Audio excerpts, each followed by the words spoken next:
G'day legends and fellow rack addicts. On today's video we are checking out the PEAVEY ADDVERB 3, a single space multi-effects processor. A massive thank you to my buddy and patron saint of the channel, Mr. Brian Hook, for sending this one out to me to check out. I pretty much know nothing about it aside from the fact that it has reverbs in it and probably a bunch of other effects. I think these came out in the mid-90s. I'm not experienced with any PEAVEY rack units, so I'm pretty curious to see what we can get out of this.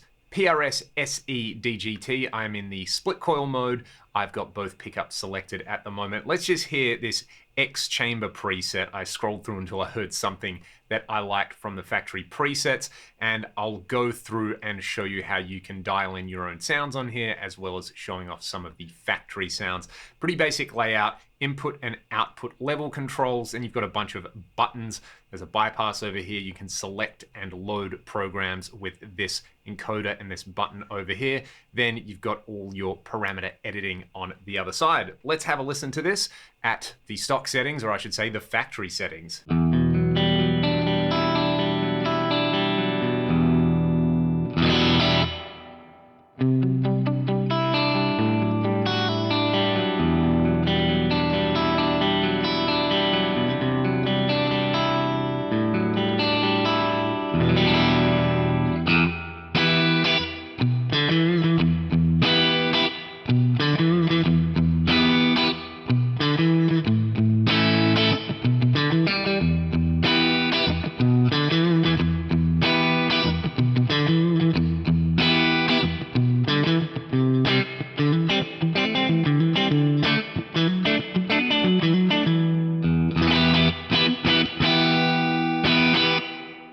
That's pretty decent, actually. The reverb sounds quite nice and natural. There's no metallic artifacts in there. And one thing that I have noticed with the factory presets on this unit is there's not a lot of those kind of cartoon presets on there where, hey, the unit can do 8 simultaneous effects, so every factory preset is going to have distortion and a panning effect and a massive delay and a huge wet reverb. Most of these are pretty usable out of the box. So I'll let you hear this plate, and then I'm going to edit this and probably just turn the mix and decay down a little bit. We'll keep rolling with this clean sound, but then we will hear some dirt.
With the decay at 1.5 seconds, some more high damping and slightly less mix, I actually really like the way that sits around distorted electric guitar. You would have noticed that when I hit edit over here, the effect module here is UR, so it's like an ultra high quality reverb on there. If I hit edit again, this is made up of a pre-delay section, an EQ section, and then a dedicated reverb section. I can use the parameter select to come over here, and I can select between different reverb types. So you can see hollow, smooth, various rooms, hall, and then gated. Let's just hear the gated reverb type, but in this ultra high reverb kind of algorithm.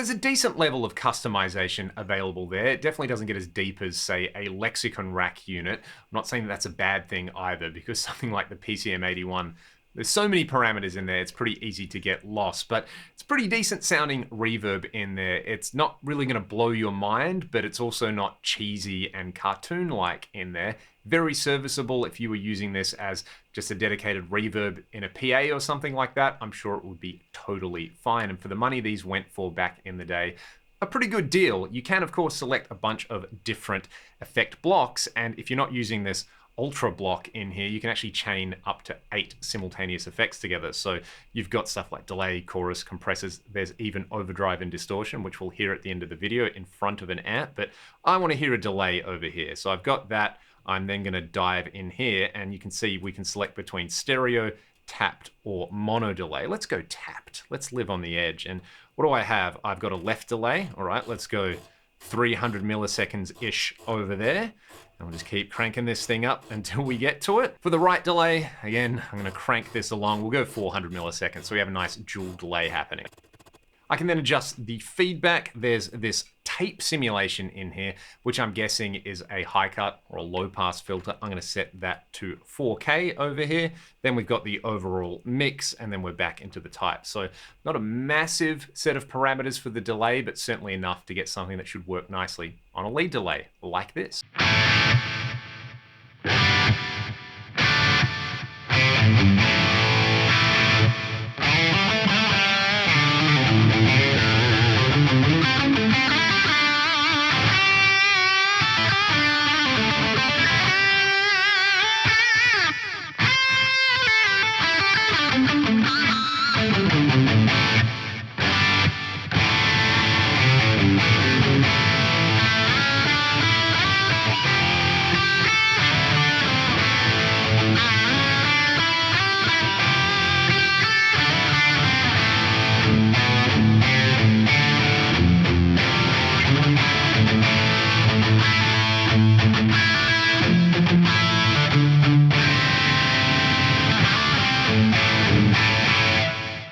Okay, that scratches the itch for a nice dual delay. That's kind of always my test of one of these rack multi-effects units. We can do that. Let's go back to edit, and what I can do over here is say select just in front of this block and then add another block over there. So let's see if we can add a chorus. Let's go C1 and we'll edit that one. All the typical controls. We've got a rate control. Let's go 0.7. Yamaha symphonic vibes. I'll turn the depth down over here somewhere around 30%. Let's set the delay, so you can actually adjust the delay time on the chorus, which is nice. There's feedback on the chorus. Let's set that to 0, so we kind of have a true, by definition chorus. And the mix, I'll leave where it is. Let's have a listen to what we've got now.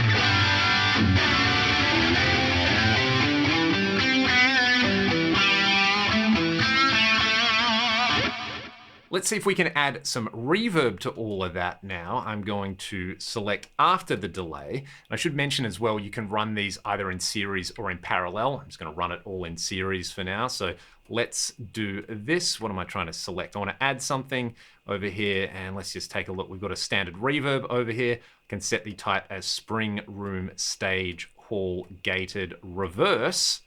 I want to hear reverse in a second with a clean sound. Maybe let's just go for hall, and let's edit some more parameters. Size, huge. Who doesn't want huge? Maybe let's go for large hall. Pre-delay, I will turn down in the 30 millisecond range over there.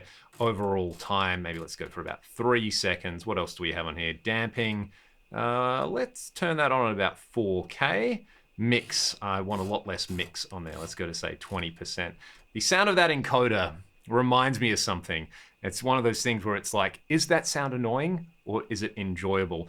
This all actually feels really solid to edit on as well. And I should say, I haven't read the manual. I've just kind of figured all of this out in about 15 minutes, where I have to give PEAVEY credit here. This is so much easier to use than some of the stuff that came out at a similar time. So, and it sounds pretty decent as well. So let's try this with the dirty sound. I've got some nice hall reverb on there. Then we'll hear a very 80s inspired clean sound.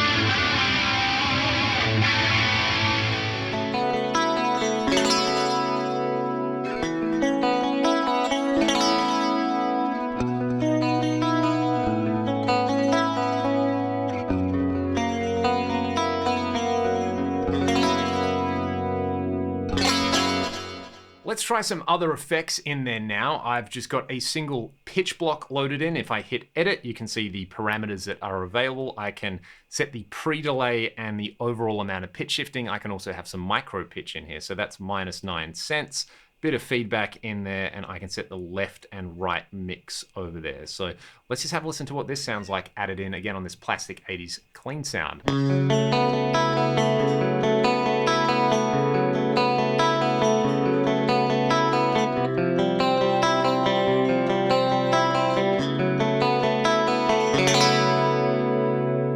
I could add a second pitch block in there, and I can select between series routing or parallel routing over here. So the other pitch block I've just set up for 9 cents a detune up. Let's have a listen to what it gives us now.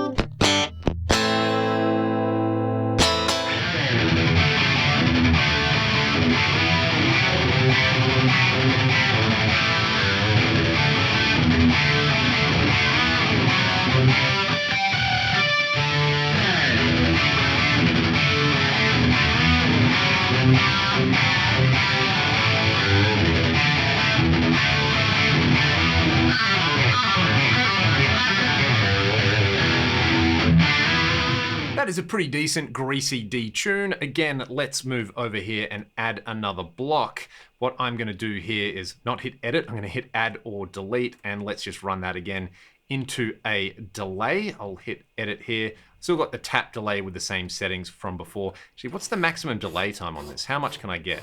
I can get over 500 milliseconds, which is kind of cool. Maybe let's go 300, 600 for that kind of old school Van Halen, you know, A to A delay thing over here.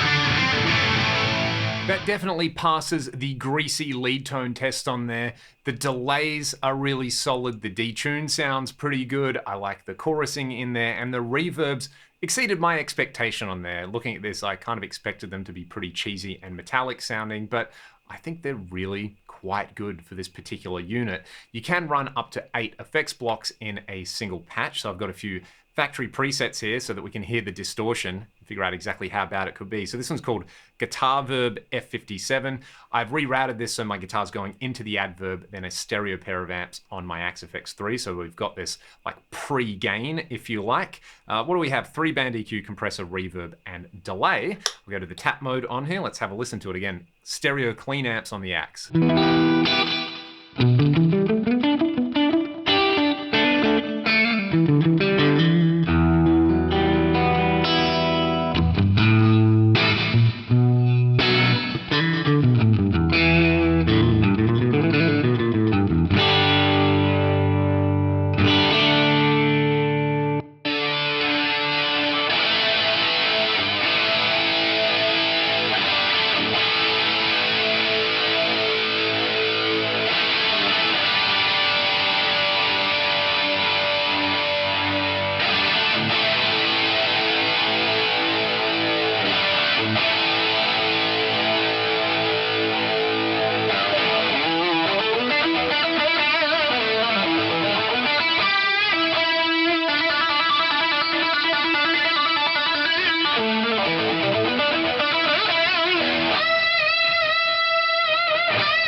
Again, not the worst pitch shifter that I've ever heard on there, and the latency isn't too bad. A lot of these older units, yeah, they can kind of pitch shift up, but you get some really unplayable latency on there that doesn't sound too kind of metallic or harsh on there. You know, this is a unit that hasn't really blown me away with the way it sounds, but I didn't really expect that much. So it has kind of massively exceeded my expectations on here. You know, this reminds me in some ways of stuff like the Korg A3, where you look at it and it's kind of got that old school VCR look about it. Like, it is very, very 90s looking on there. And you read the name and you go, well, it's just going to be a reverb processor. And you try a few of the factory presets and you go, ah, they haven't tried to like overcook this too much. Like, you try out some of the Zoom processors from around this era and they've got the same thing going on where, you know, you fire up every patch and it's got every single effect at maximum mix on there. It's kind of just there to demonstrate how much stuff you can do rather than to demonstrate actual musical applications. Whereas this one, like, out of the box feels like it's actually been set up to play music through, which I like on there. And one of the kind of trappings of these units, I think at the time, was there was this like arms race to the bottom to provide something as cheap as possible that kind of did a bit of everything, like the jack of all trades, master of none approach. And, you know, if you had the big money and you could buy an Eventide or a Lexicon, they're going to do very specific things very, very well. And then I guess you had, you know, this probably came out a little bit before you had stuff like the TC Fireworks and the G well, not the G major, the other one, the G Force on there. I think this kind of predates those a little bit. They were probably the units that really like got the multi-effects thing right. And these aren't slouches. I think if you could grab one of these cheap, like I wouldn't pay any more than $100 for something like this, but they're probably out there. There's a bunch of them out there that were not just using guitar rigs, but, you know, get them from an old PA install or something like that. And you could have some fun on there. The Detune, I particularly liked the dual delays in there, and the reverbs are a lot better than some of the other stuff I have tried at similar price points on there. And you've got some cool routing options in there. It's relatively easy to use compared to some of its peers. And, you know, I was expecting like a B- at best from this particular unit, but I'm going to give it a B+, because while it's not the greatest sounding unit I've ever heard out there, it exceeded my expectations, like I said earlier. So big thank you to Brian for sending this one out to me. I'd love to know your thoughts on the PEAVEY ADDVERB. Like I said in there, this can do a lot of things. The distortions and overdrives in there weren't awful either. So this is something, again, similarly to the Korg A3, that really impressed me with what you could get out of it, even though I didn't expect too much.